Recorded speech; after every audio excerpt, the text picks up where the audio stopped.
ایک اہم خبر سے آپ کو آگاہ کریں گے۔ نگراں وزیر اعلیٰ سندھ مقبول باقر نے تعلیمی بورڈ میں خلاف ضابطہ تعینات اعلیٰ افسروں کے خلاف ایکشن لیتے ہوئے Karachi inter board, Sindh technical board اور لاڑکانہ تعلیمی بورڈ کے چیئرمینز کو ہٹا دیا۔ تعلیمی بورڈ کے چیئرمینز کو ہٹانے کا باقاعدہ نوٹیفکیشن جاری کر دیا گیا ہے، جس میں نواب شاہ، Mirpur Khas, Karachi inter board, Sukkur board, Larkana board کے ناظم امتحانات اور سیکریٹریز اور آڈٹ افسران کو بھی عہدوں سے ہٹا دیا گیا ہے۔ اعلامیے کے مطابق نگراں وزیر اعلیٰ سندھ نے حیدرآباد بورڈ کے سیکریٹری کو عہدے سے ہٹا دیا، جبکہ حیدرآباد بورڈ کے آڈٹ آفیسر کو بھی عہدے سے ہٹاتے ہوئے انہیں حیدرآباد بورڈ کے ہیڈ آفس رپورٹ کرنے کی ہدایت کی گئی ہے۔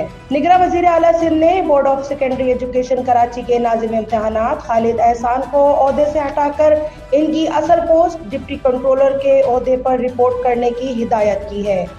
ایک اہم خبر سے آپ کو آگاہ کریں گے۔ نگراں وزیر اعلیٰ سندھ مقبول باقر نے تعلیمی بورڈ میں خلاف ضابطہ تعینات اعلیٰ افسروں کے خلاف ایکشن لیتے ہوئے Karachi inter board, Sindh technical board اور لاڑکانہ تعلیمی بورڈ کے چیئرمینز کو ہٹا دیا۔ تعلیمی بورڈ کے چیئرمینز کو ہٹانے کا باقاعدہ نوٹیفکیشن جاری کر دیا گیا ہے، جس میں نواب شاہ، Mirpur Khas, Karachi inter board, Sukkur board, Larkana board کے ناظم امتحانات اور سیکریٹریز اور آڈٹ افسران کو بھی عہدوں سے ہٹا دیا گیا ہے۔ اعلامیے کے مطابق نگراں وزیر اعلیٰ سندھ نے حیدرآباد بورڈ کے سیکریٹری کو عہدے سے ہٹا دیا، جبکہ حیدرآباد بورڈ کے آڈٹ آفیسر کو بھی عہدے سے ہٹاتے ہوئے انہیں حیدرآباد بورڈ کے ہیڈ آفس رپورٹ کرنے کی ہدایت کی گئی ہے۔ نگراں وزیر اعلیٰ سندھ نے board of secondary education Karachi کے ناظم امتحانات خالد احسان کو عہدے سے ہٹا کر ان کی اصل پوسٹ ڈپٹی کنٹرولر کے عہدے پر رپورٹ کرنے کی ہدایت کی ہے۔